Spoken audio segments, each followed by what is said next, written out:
یا علی مدد، یا علی مدد، مولا علی مدد۔ عزیز سر کیسے ہو؟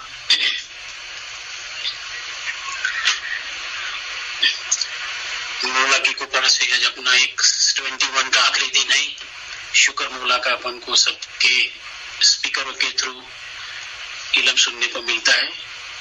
بس مولا سب کو اپنے مقصد میں کامیاب کرے، سب کو ہیپی نیو ایئر۔ عزیز سر یا علی مدد شروع کریں۔ یا علی مدد مکی صاحب، ناچیز کی آواز پہنچ رہی ہے آپ تک؟ ہاں جی کلیئر ہے، بسم اللہ۔ نور مولانا شاہ کریم الحسینی حاضر امام، حاضر امام۔ تیرے احسانات ہو گئے ہیں ہم پر بے شمار مولا، کہ تو نے ہمیں اس سال کے اندر ہمیں علم سننے اور سکھانے کے لیے یا مولا مہربان، ان احسانات کے بدلے میں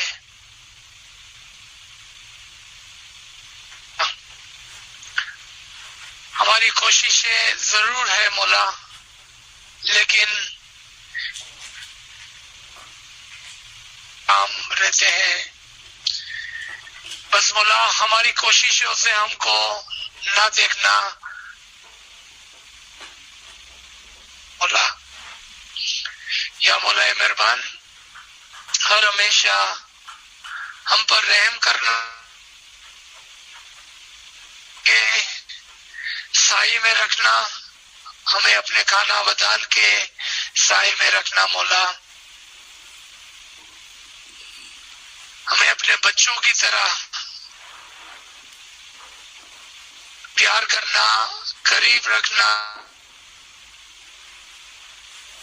مولا۔ ایک بار پھر تمام ساتھیوں کو یا علی، انشاءاللہ تعالی ہمارا یہ علم کا آخری سیشن 2020 ہم فرمان نمبر 12 کلام امام مبین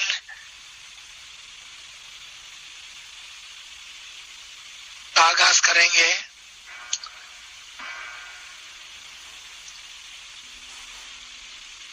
شکر الحمدللہ۔